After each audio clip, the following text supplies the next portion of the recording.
नमस्कार, मैं रवीश कुमार। मानहानि किसकी होती है, कैसे होती है और कितने की होती है, यह सब किस तराजू पर तौला जाता है, अब जान लेने में ही हम सबकी भलाई है। वित्त मंत्री जेटली की मानहानि 10 करोड़ की हुई है या 20 करोड़ की, इसका फैसला तराजू पर तौल कर होगा या हैसियत का भी कोई बैरोमीटर होता है, थर्मामीटर होता है, उससे होगा। सामान्य नागरिक की मानहानि की रकम कैसे तय होगी, हम सबको जानना चाहिए और अपनी प्रतिष्ठा किसी धर्म कांटे पर तौलवाकर, जहां ट्रक वाले सामान तौलते हैं वहां तौलवाकर रखनी चाहिए, ताकि हम तुरंत दावा कर सकें कि कितने की मानहानि हुई है। एक मानहानि का सेंसेक्स भी हो सकता है अगर कोई काम ना हो देश में। तो जैसे हर बात में कोई काम ना हो तो मोबाइल ऐप बना देते हैं आजकल, वैसे ही सोचिए कि गुलजार वानी की कितनी मानहानि हुई होगी, जिसे 16 साल आतंक के आरोप में जेल में रहना पड़ा। गुलजार सभी आरोपी से बरी हो गए। 28 साल की उम्र रही होगी जब गुलजार को गिरफ्तार किया गया और अब 44-45 साल के हो ही गए होंगे। अदालतों को ऐसे मामलों में मानहानि और धनहानि का भी हिसाब करना चाहिए। 16 साल तक एक नौजवान के जेल में बंद होने से परिवार की आर्थिक स्थिति पर क्या असर पड़ी होगी, इसका हिसाब कर लेते तो अच्छा रहता। गिरफ्तारी के वक्त गुलजार अलीगढ़ मुस्लिम यूनिवर्सिटी से पीएचडी कर रहे थे, इस लिहाज से संभावना थी कि वो एक शिक्षक बन सकते थे। अभी अदालतों को ऐसा फैसला सुनाने की कोशिश करनी चाहिए कि गुलजार जैसे युवकों को आतंक के फर्जी आरोप में फंसाया गया, इनका जीवन बर्बाद हुआ, इसलिए 16 साल तक एक असिस्टेंट या एसोसिएट प्रोफेसर की जो सैलरी होती है उसके बराबर की रकम हर जाने के तौर पर दी जा सकती है। गुलजार ही नहीं, न जाने कितने रमेश, सुरेश, विमला, सरला होंगी जो इस तरह के अदालतों में ट्रायल वगैरह के और जांच वगैरह के नाम पर जेलों में उनकी जिंदगी सड़ जाती होगी।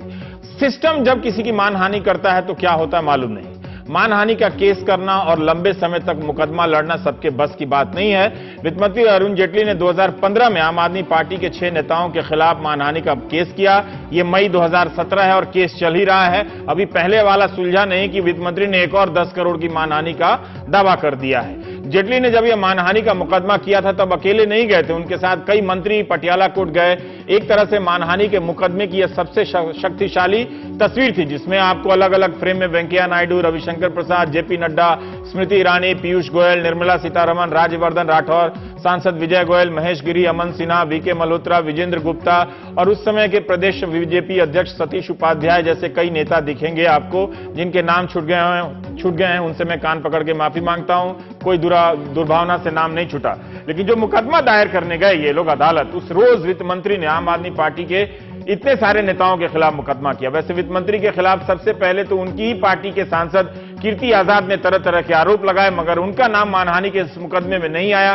कीर्ति आजाद ने ट्वीट कर जनता से शिकायत भी की कि उनका नाम क्यों हटा दिया गया। वैसे कीर्ति आजाद के खिलाफ गौतम दत्ता ने मानहानि का केस किया हुआ है। बीजेपी नेता नितिन गडकरी ने भी अरविंद केजरीवाल के खिलाफ मानहानि का केस किया। इस मामले में केजरीवाल को 2 दिन के लिए जेल भी जाना पड़ा। इंटरनेट के आर्काइव में केजरीवाल के खिलाफ मानहानि के 10 मुकदमों का उल्लेख मिलता है। आम आदमी पार्टी ने भी एक न्यूज चैनल और वेबसाइट के खिलाफ मानहानि किया। सितंबर 2016 में संजय सिंह और दुर्गेश पाठक ने अपने विधायक देवेंद्र सहरावत के खिलाफ मानहानि का केस कर दिया। इस साल इसी महीने दिल्ली सरकार के स्वास्थ्य मंत्री सत्येंद्र जैन ने अपनी ही पार्टी के निलंबित विधायक के कपिल मिश्रा, जो रोज प्रेस कॉन्फ्रेंस करते हैं, उनके खिलाफ भी मानहानि कर दिया। हमने मीडिया रिपोर्ट के आधार पर मानहानि के मुकदमों की कुछ सूची बनाई है। 2017 में, मतलब इसी साल, छगन भुजबल ने सामाजिक कार्यकर्ता हैं अंजलि दमानिया, उनके खिलाफ मानहानि किया। 2015 में सुशील मोदी की पत्नी ने तब के स्वास्थ्य मंत्री बिहार सरकार के मानहानि के खिलाफ का केस कर दिया था, ऐसा जिक्र मिला। 2017 में तेज प्रताप यादव ने सुशील मोदी पर मानहानि का मुकदमा दायर करने की धमकी दी है। 2017 में शिवसेना सांसद गायकवाड़ ने भी एयर इंडिया के खिलाफ मानहानि की धमकी दी है।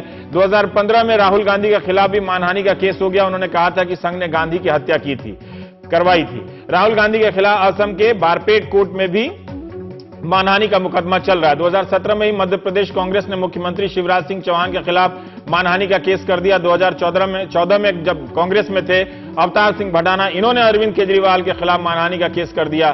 चेतन भगत के खिलाफ भी मानहानि का केस हो गया था और डुमरावगंज कोठी जो भी होंगे।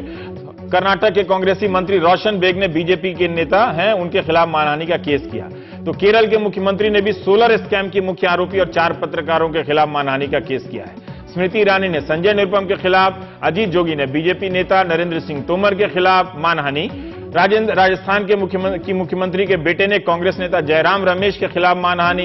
हिमाचल प्रदेश के मुख्यमंत्री वीरभद्र सिंह ने वित्त मंत्री जेटली के खिलाफ मानहानि का केस किया हुआ है। जयललिता जब मुख्यमंत्री थी तो पत्रकार, नौकरशाह, राजनीतिक विरोधियों के खिलाफ 200 से ज्यादा मानहानि के मुकदमे किए थे। हमने ये जानकारी मीडिया रिपोर्ट से उठाई है, इसलिए नहीं बता सकते कि किस केस की अंतिम स्थिति है या मौजूदा स्थिति है या किसी ने वापस ले लिए हैं। अब तो सोशल मीडिया और व्हाट्सएप के जरिए नाना प्रकार के विरोधियों के खिलाफ अफवाहों का अभियान चलाया जाता है, उनका मानमर्दन होता है, प्रतिष्ठा को नुकसान पहुंचाया जाता है। तो बदनाम करना, मानहानि करना एक राजनीतिक रणनीति भी है। इस काम को ट्रोल अंजाम देते हैं और अब कई खुलासों से यह पता चलता है कि ट्रोल को पैसा भी मिलता है। तो अगर आप फ्री में कर रहे हैं तो पैसा ले लीजिए। altnews.in पर ऐसे कई खुलासे मिलेंगे आपको। यह वेबसाइट है कि किस तरह से राजनीतिक निष्ठा और संगठन के आर्थिक समर्थन के दम पर कई वेबसाइट बनाए गए हैं जो खबरों के साथ साथ किसी को बदनाम करने के लिए आलतू फालतू अफवाह फैलाते रहते हैं।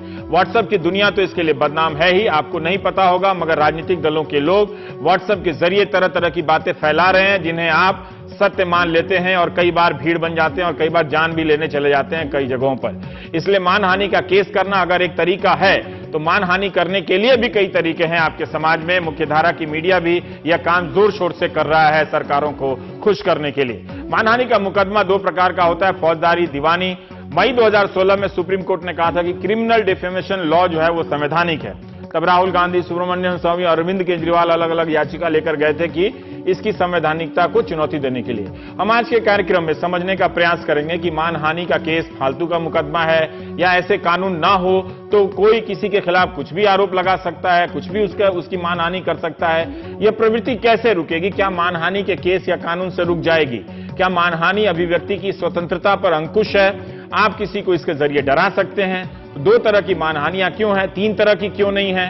क्या इसके लिए किन चीजों की जरूरत होती है मानहानि तौलने के लिए? तो वगैरह वगैरह हम इससे बात करेंगे।